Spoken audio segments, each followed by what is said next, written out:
Are you ready to learn? Because my super experienced guests are ready to share some really valuable information. Make sure and listen all the way to the end to get help and support. So let's start with the best audio experience. Hello guys, welcome to our show. Today we discuss about advertisement, how you can market your startup, little known startup, when you need to compete with big brands, well-known brands. I know how it's hard because these brands have a lot of resources and customers trust them, so you need to win them. I'm so excited to discuss this topic with Yoel Israel. How are you? I'm doing fantastic. Thanks for having me on. It's gonna be a lot of fun. Yeah, I'm pretty sure about that. I have this issue all the time with my clients that don't know how to create the right strategy, don't know how to compete with big brands, don't know how to find unique selling proposition, consider their strong sides. Before we start, just tell more about yourself, experience, background, and why you decided to share with us about this topic. Sorry, I didn't hear that question. It cut out for 1 second. Can you repeat that, please? Just tell more about your experience, background, and why you decided to share with us about advertisement for little-known tech startups. Yeah, sure. I've been doing digital marketing for almost about 10 years now. I'm originally from America. I live in Israel, and Israel's got a lot of tech startups here, a lot of them. And I kind of just I wanted to make a big impact, particularly when it came to customer service. When I moved to Israel, coming from America, which had fantastic customer service. So as I started to marketing, I decided that customer service strategy and working with people directly and giving them the service that they need for their long-term sales cycle was something I thought that I could uniquely provide. And through that, we've been able to grow to an agency of 25 people providing advertising, SEO, and other services. Nice. Okay, I have the first question about creating the right strategy. Can you tell how to craft this right strategy? Because I see when many new company startups, they usually check out successful competitors who have experience, knowledge, skills, and if they have a long plan strategy that works for them, it doesn't mean that you can use totally the same strategy because we have different unique selling proposition, we have different customers. So let's start from the basic, how to create the strategy. Right. Well, it really depends on the company and the stage that they're at. So let's say when it comes to B2B tech, B2B startups in particular, or you could say startups in general, but they're usually two different kinds of startups, depends on the approach to the strategy that you take. There are those that, let's say, are disruptors. Those that people don't know about your service, your solution, you're providing something new, right? You're saving time, you're making things more secure, you're able to process data faster. There's all kinds of different kind of technology companies and what they're doing. However, if they don't know what you're doing, then the strategy usually involves, first off, a lot more awareness, first and foremost. So therefore, you're going to need to use social media platforms so you can find the people that need to make those decisions. So your strategy is usually going to be heavily LinkedIn focused, maybe Quora focused, Twitter focused, etc. And then, of course, Google will come secondary to social media that will help you with search. On the other hand, if there's already a solution that's similar, or you already have established competitors in the space, then usually strategy will have a stronger hand on focusing on Google because they're already searching for your solutions. You already have competitors that are in the space, and people are going to be searching for those competitors. So you want to be able to bid on those competitors directly. And that's going to be able to give you quality traffic and quality leads that are relatively low funnel. And that's how you decide your strategy, is whether they're already familiar with your solution or the greater solution or not, to know whether it should be more focused on social media or more focused on search.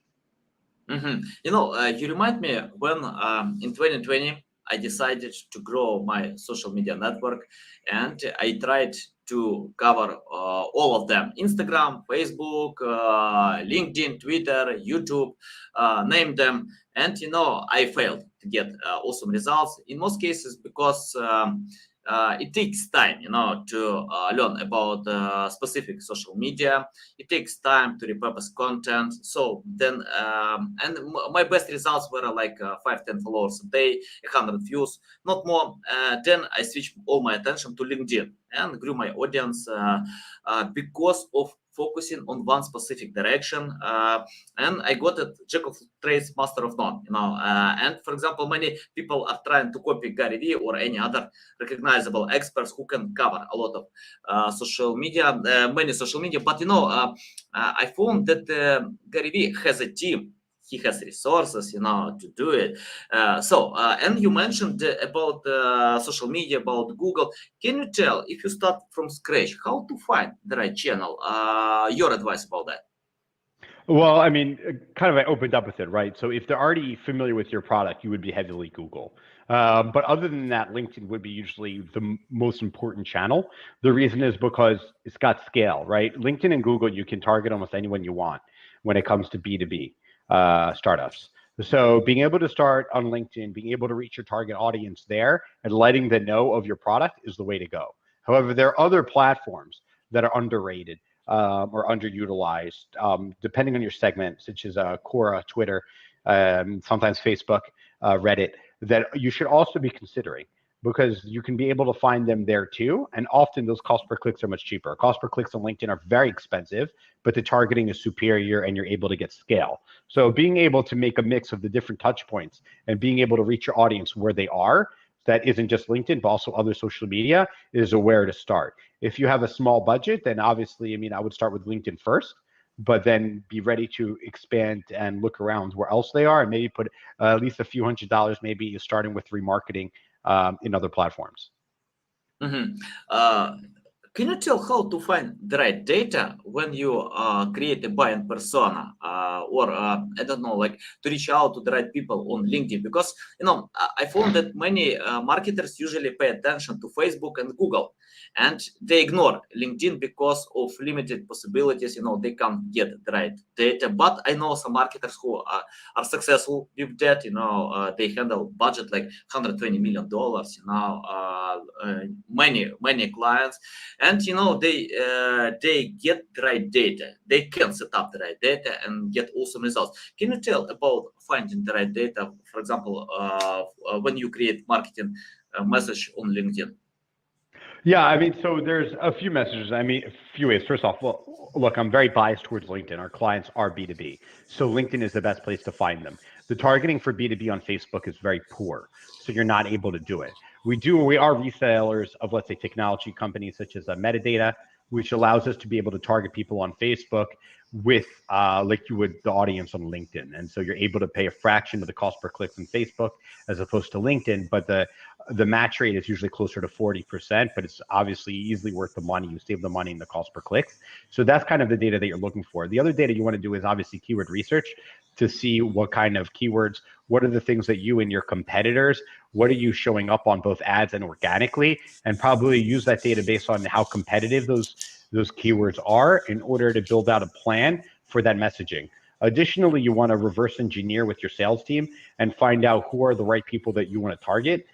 And what are the main core messages, and you want to use that information and use that specifically in your ads so you can bring in that relevant advertising directly. One of the main things when it comes to finding their target persona using data is that people might just say, oh, this is the target audience that I want to reach. This is the job title at the company that I want. However, when you do proper ICP research, we're able to go, let's say, look at HubSpot or your marketing CRM or your sales CRM to see who actually became SQLs and opportunities. And we're able to look at the LinkedIn profiles, reverse engineer targeting. And often we find the person that you think that you want to target isn't the person that's going to request and show up for a demo. So actually going into your CRM, reverse engineering, looking at the data itself instead of using your intuition is a very good starting point. But it doesn't mean you should discard your intuition at all. But it should be able to support it. Yeah, I love intuition because nobody knows what actually works. So sometimes you need to rely to your intuition, because right. you know your products, how good. So yeah, and we have a good question from Susan. What's been your favorite digital marketing job so far? Well, the one I have now. I'm the founder of my own company, so I love it. When you get to own and build it, and it's definitely the hardest job I had. Okay, got it. Yeah, Susan, I just want to suggest, it's better to find what you actually like, because I see when content creators, marketers burn out, give up because they choose something that are not related to their skills or are not interested in that. For example, you need to enjoy your time. If you don't enjoy your time, I'm not sure it's a good idea to go ahead with that. And for example, I enjoy creating content. I enjoy writing articles, filming videos, recording podcasts because it's like hobby. It's not about even job. So when people don't enjoy, when they suffer, after 8 hours they can't feel good. Everything what they can do just to watch TV, and that's why. If I remember correctly, like 6 hours a day, people can watch TV. It's a lot now. So it's ridiculous. It's ridiculous. Yeah. Everyone should go onto your phone right now, and you can check in your settings how many hours a day you spend on your phone. You'd be surprised how much time you spend. It's actually really depressing. Sorry for ruining your day, but I'm actually helping you because you're already ruining your day for spending 6 hours on a screen that's not work related. Yeah, exactly. But by the way, I told my son, you can use TikTok, but create content. Don't use TikTok to watch, only watch. You can analyze other content creators, but if you wanna go to TikTok, create content. So it helps to How old improve is your your son? creativity. 12 years old. Yeah. Mm-hmm. Yeah, not a lot. How much time does he Okay. spend on TikTok? Luckily he has other hobbies like soccer. He loves to play soccer more. So sometimes That's good. when That's he's better. but he doesn't love to read books. For me, it's my passion. To read more books because I can spend a lot of time by reading books instead of watching TV. So it's more enjoyable process. Okay, let's talk about lifetime value. For example, cost per click is cost. You mentioned that on LinkedIn it costs a lot, and sometimes we can't get $2 back if you invest dollar. But we can sell to customers more times. We can the customer can bring his friends, her friends, to our products. Can you tell about how to measure this time value, of customers when you I don't know, when you are trying to analyze ROI? Yeah. So I mean, if we're only talking B2B here, is that fair, right? Or you Yeah. want to talk? Okay. Okay. Yeah. So I mean, in general, you would take how much is your median, and of course, this is the challenge: is that there's a wide range for how much your revenue you're going to get. Let's say how much revenue do you get a year, right, from a client? Usually they sign on for a year for technology companies, and then how long do they last? So let's say it's $100,000 a year. Usually done for 3 years. We'll say lifetime value is $300,000. But usually the truth is we raise prices. There are your technology, your R&D, and your research team ends up adding other kinds of services on top of that. And so what you're going to do is that you need to keep in mind that you're very likely to actually get far more than, let's say, that $300,000 lifetime value of a median of $100,000 times a median of, let's say, 3 years they're with you, because ideally the goal is to be able to upsell them, provide new technologies, provide new services, provide new upsells, and find other ways to get that to expand. And ideally, if your technology continues to be cutting edge, then you can expand that 3-year lifetime to hopefully 5, 6 indefinitely, so you can continue to be able to give value and get more lifetime value in return. Yeah, great point. Okay, let's talk about simplicity. For example, when I check out advertisement from Apple, I see simple message, make difference, many related to that, very simple. But many other brands, they usually write a lot, long presentation. I can't tell. Of course, it depends which works much better. But from your experience, how to find the right balance between simple message and long content in your advertisement on landing pages? What do you think? Can you repeat the last part of the question? Your audio got you some background noise. Yeah. I mean, for example, when you create landing page, how to find the right length to submit your message? Because if I see big brands, they usually use short text, not a lot. They usually submit only necessary information, but many brands, other brands, they can add a lot of text, and probably, it can confuse customers to buy products. What do you think? How to find this balance between short content and long content in landing pages? It's a great question. So look, if you're a big, well-known brand, people are already there knowing what you do, right? We discussed this earlier, right? Google versus LinkedIn. Do you need to educate your audience? And so you do more social. If you're a well-known brand, right? Let's say WalkMe as an example, you don't need to provide as much. Just fill out the form, you know what we do, right? But the main thing isn't about length. The main thing is about getting what do you have to do in order to get someone to fill out a form? So one, your form should be the minimum amount of fields necessary in order for it to fill out your CRM and to get the information you need for you to qualify that they're relevant. The next thing that you're going to need to do is you're going to want social proof. So I mean, that could be client logos, maybe a testimonial, maybe a short quote, whatever that is on the landing page in order for you to be able to provide that. But the most important thing that one needs to consider is that people put all this text on the landing page and need to keep in mind what's above the fold, right? What do people see before they scroll down? How do we be able to capture and engage them? So make sure that you either have good colors, that are contrasting, maybe a good image, maybe some very good text that anchors them, that speaks to their pain point, and let them feel that in order for them to relieve their pain point, they need to speak to you, or they need to, let's say, fill out the form and download the piece of content that will guide them in the right direction. So make sure you have that ability that I'm here to solve something.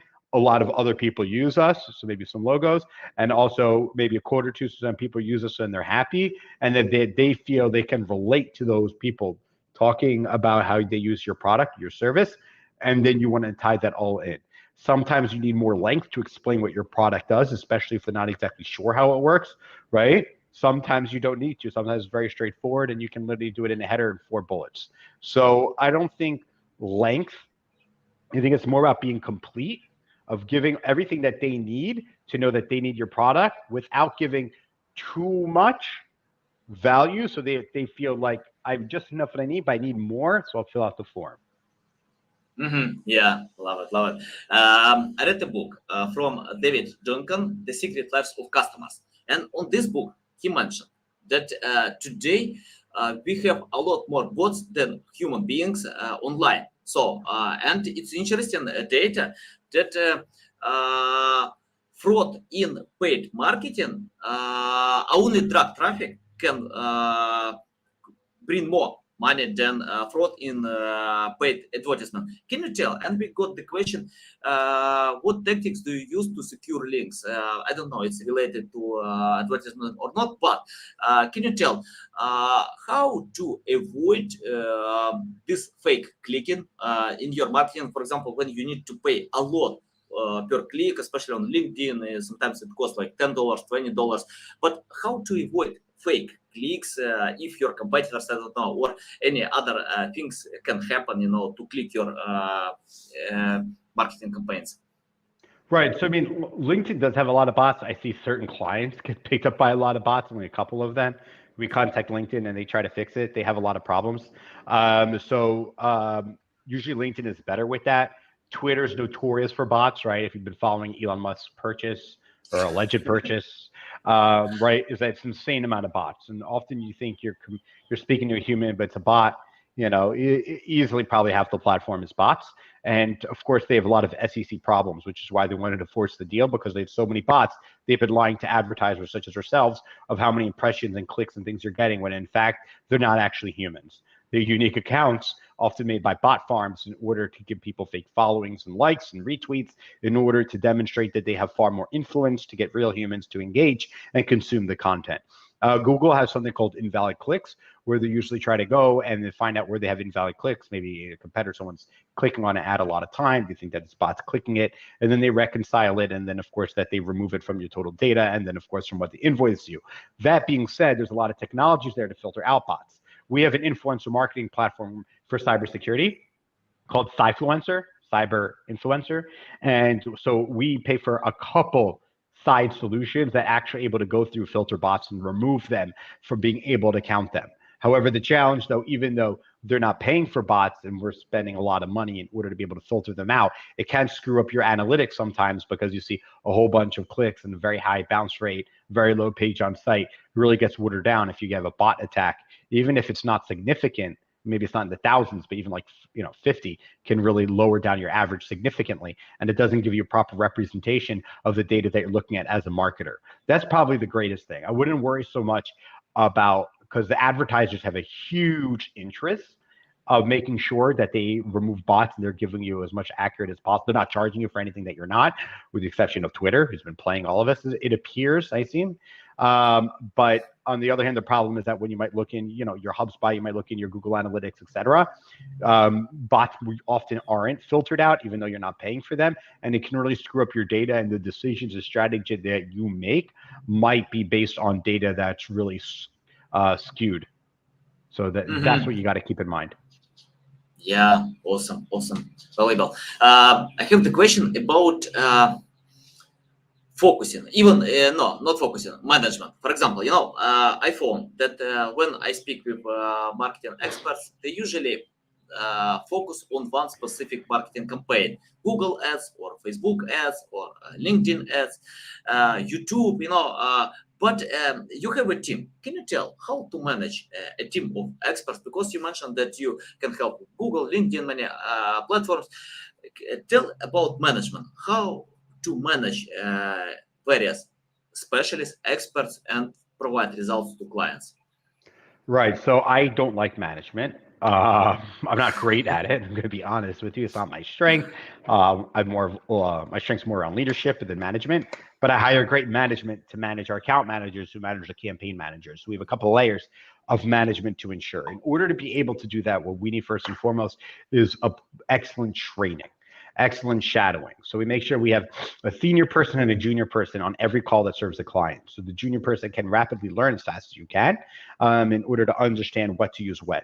Additionally, it's having a very good processes and playbooks to know what to do under what circumstance, understanding the platforms and how they work with one another, what their strengths are, how different platforms can provide different audiences, different platforms have different targeting methods, right? Where are they usually in the marketing funnel when they're on that platform, and how you can properly target it. So getting a proper understanding of all of the platforms is imperative to be able to know what to use when, but really it comes from years of experience working with dozens of clients and seeing over time what works and what doesn't, to be able to know what to recommend at the right time, and more importantly, what to avoid at the right time. Yeah, love it. And you mentioned about testing that you can find what actually works, what don't. But I found on when you set up paid marketing, it costs some money, because, for example, on organic reach, I can write an article, I can post some information, but it doesn't cost only my time. Yeah, of course, time costs some resources as well. But can you tell about testing? How to find, how to test in paid marketing? Because if you set up some campaigns, it doesn't work, you can lose money. From your experience, how to overcome it? How to overcome to make sure that you're not losing money on your campaigns? Yes, something like this. Right. So, I mean, our goal is that, let's say, at least 95% or higher of every click is someone we want to speak to. That's the goal. So if it's Google, it's running extensive search term reports to ensure every search term what people actually write into Google is relevant, excluding the ones that aren't, having a robust negative keyword list or robust keyword research, properly organizing them into proper groups and ad groups and serving them the proper ads to ensure anything that anyone searches that you want. So regularly sculpting campaigns and ad groups to ensure that the search terms are relevant and excluding ones that aren't. And from social media, let's say LinkedIn as an example, you want to run demographics reports. You want to see what companies are seeing your ads. You want to see what job titles, what job functions, what seniorities, what countries, and keep going through them, and also add negatives, the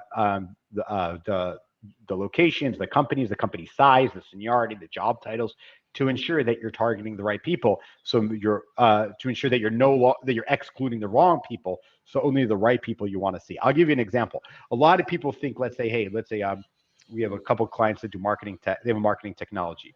They want to target marketers, let's say, at technology at businesses with over 50 employees. However, if you just target job function marketing and the right seniority, the right companies, within that marketing, you're going to pick up a lot of people that might not be relevant. graphic design might be in there as an example. SEO often might not be your target audience. They're not decision makers, you know what I mean? Things like that. So being able to run those demographics reports, see who's running them, and then adding those exclusions so they stop seeing them in the future is the best way to refine it. What's important to understand is that you need to have an appetite for you to be able to, that there's a learning curve in testing that you're going to have to spend money to see what data you're getting, to who's seeing your ads and who's clicking on them, so you can then double down or you can exclude the ones that aren't.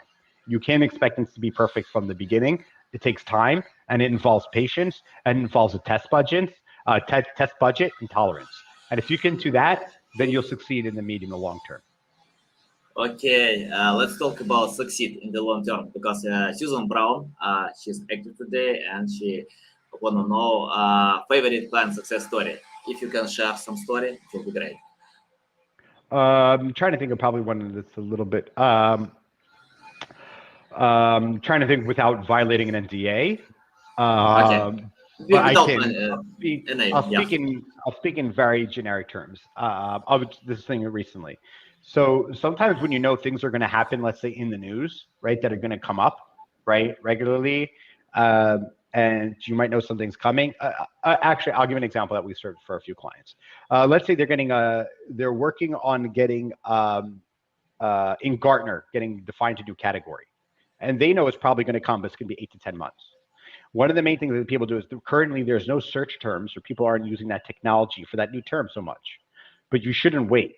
You should start to do SEO as soon as possible for those search terms, because then when you're going to, for those keywords, because if you start getting, the proper organic backlinks and the proper interlinking, and you're writing blogs and content on it, and then when that becomes a category, and then all of your competitors start to immediately execute SEO for those keywords, you have an 8 to 10 month head start. You can guarantee as they start to use that terminology in their ads, in their sales messaging, etc., that's going to increase the number of your target audience. They're going to be searching for it in Google and other search engines. So being able to do SEO early on can guarantee that you can hold on to maybe the top few spots on organic search. And that is a typical success story, is that being able to understand where the market and where things are heading, and that you can prepare yourself for success. So therefore your competitors are always playing catch up. Yeah, love it. Okay, I have the question about what to start first. For example, we know about teaching or actually don't know, but what about organic reach or paid marketing? From your experience, what's better to start first? I didn't hear organic reach or what? Or paid marketing? Well, it depends. I mean, look, if you have no following, right? And if you're way behind in SEO, then you're going to need advertising reach. So in the near term, in the short term, always advertising.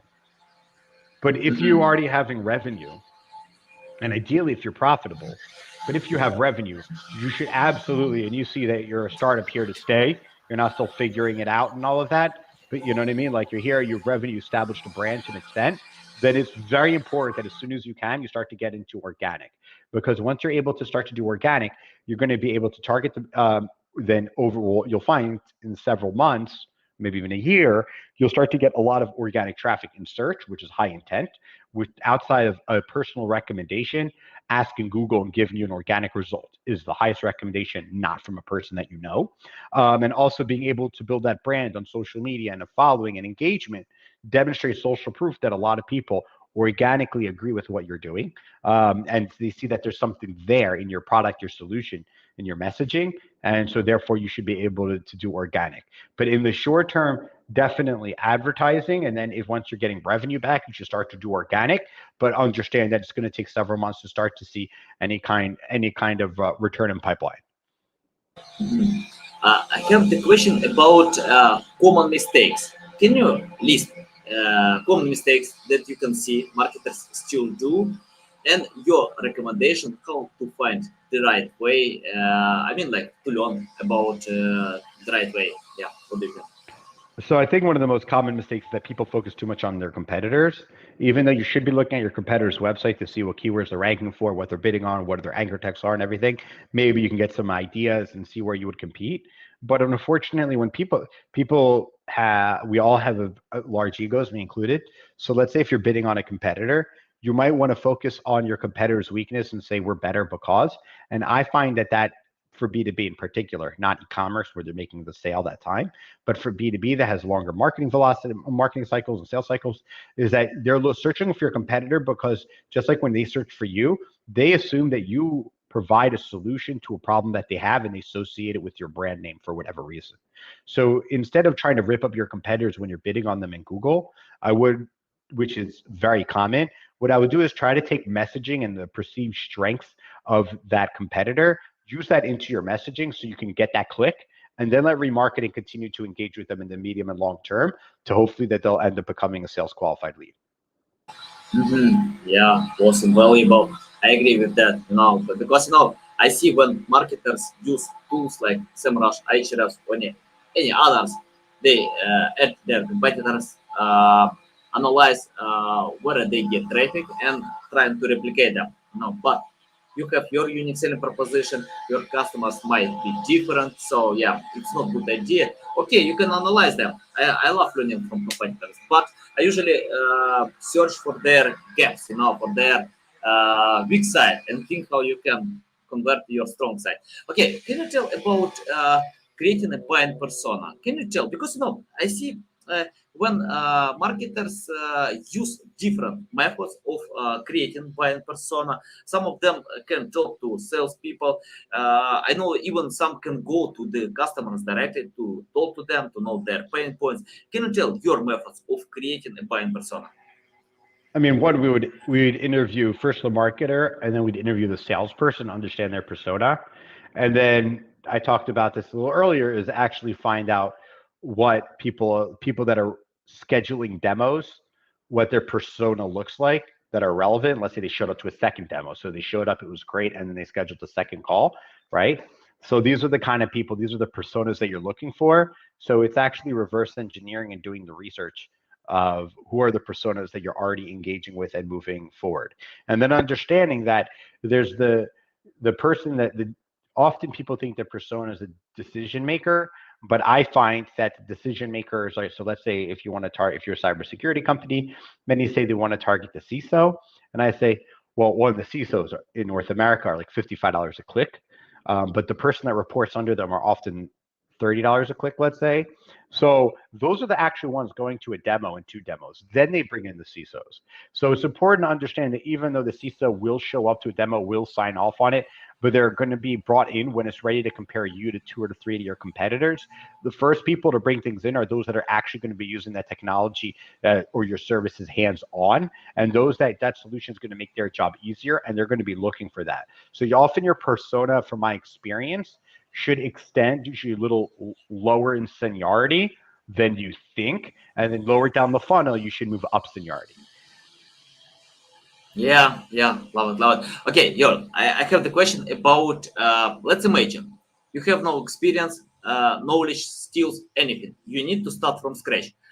Can you tell what will you do today to learn more about paid marketing? Today, what would I do? The best way is Yeah. by serving clients. I mean, doing the work, seeing what works, seeing what fails, and I continue to try new things. Keeping your pulse on new platforms. So Quora just launched video ads, right? Mhm. So, I mean, one, subscribe to all the advertising newsletters. So once a week, you'll get a thing and they'll tell you all of the new technologies that are coming out. And then you see how you can incorporate it into your client's accounts or into your personal account. So that's the first thing, seeing what the new targeting messages by signing up to their newsletters. I found that to be the best way to do it to find out what's new. And then just test, assuming Mhm. you've unlimited budget and unlimited time, that I would test every major platform for your industry, at least from a remarketing perspective, to see what the interest is like there. To see, so like if you were to do remarketing on Facebook versus Reddit, which is a higher click-through rate? Even if it's just remarketing, so someone's already been to your website or something, and you can kind of get an idea what's where at what cycle people are interested in what. It takes a lot of time, but most importantly, it takes a lot of listening. And I would just subscribe to the newsletter for all the main advertising platforms. And I'm sure there are some niche people, not that I can think of right now, that might talk about these really like niche platforms. I would look into them, ask around in your industry, There may be unique platforms there where it wouldn't be cost per clicks, but usually you can advertise on newsletters, podcasts, etc. There's a lot of opportunities there. Yeah, love it. Okay, and what kind of skills paid marketers need to have today, from your experience? I mean, like maps, I don't know, analytics. Can you tell or list this kind of skills? What kind of skills? I mean, one you need to understand. The main thing a marketer needs to understand is the psychology of the person who's consuming your marketing. That's the main thing. Numbers, the metrics are very important. Understand the stories the numbers tell. But it doesn't mean anything if you don't understand what that means. So people have been like, oh, okay, this landing page had a higher bounce rate than this one. Yeah, well, you didn't have a call to action or a forum. It was just a blog. So, of course, who doesn't read a blog or a news article? Then they close the tab. Okay, bounce rate. So you have to know when to use time on site, when to use bounce rate, understand the psychology of what content they consume and when and how they consume it. So understanding the psychology of the consumer, understanding the psychology of how we use social media, how we use search, which Gary Vaynerchuk talks a lot about. These are the kind of things, these are probably the best things that we can understand. I have the question about the future of paid marketing. Can you forecast the future? What we need to consider today to cover this future? Because many things are coming, metaverse, Web 3.0, virtual reality. What do you think? What kind of future will be in paid marketing? So I think we're going to find a lot more, particularly for B2C, more than B2B, but also B2P. Particularly Google's clearly moving this direction, and I know Facebook is also, is that there's going to be less automation optimization. The strategy is going to be the main focus, understanding the psychology of the user, setting up campaigns properly, doing proper keyword research, understanding what their needs are, talking to them, how to properly make a funnel. These are the main things. I think optimizing campaigns is going to happen less and less, because after you get a certain amount of conversions, let's say on Google or LinkedIn, Google in particular, you can say maximize conversions, and then the AI and the algorithm will know how to properly do that. For e-commerce, that's already here. For B2C, that's slowly behind. The B2B, that's much further behind.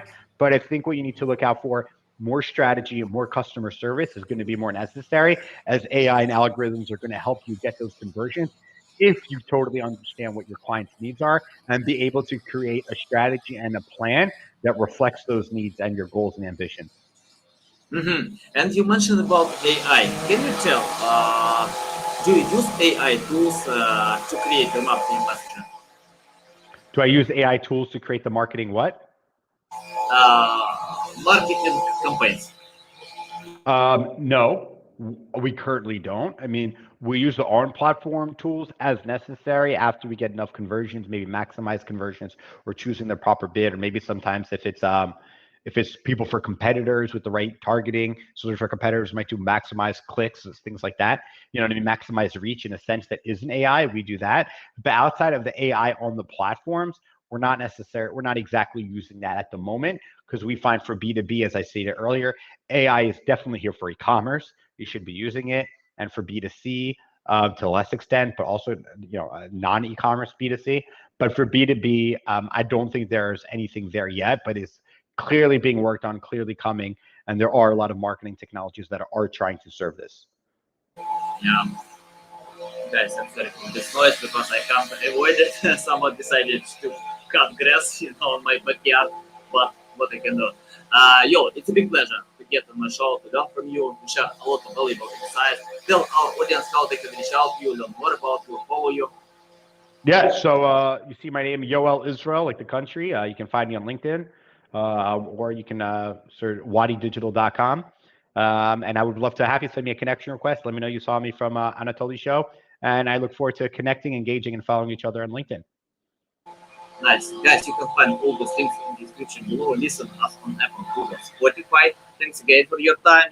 Welcome back anytime to share more valuable insights. Guys, you need to follow Yoel because you can see a lot of valuable insights. So you can learn, you can find the right direction and go ahead. Okay, guys, love you. See you. Thank you.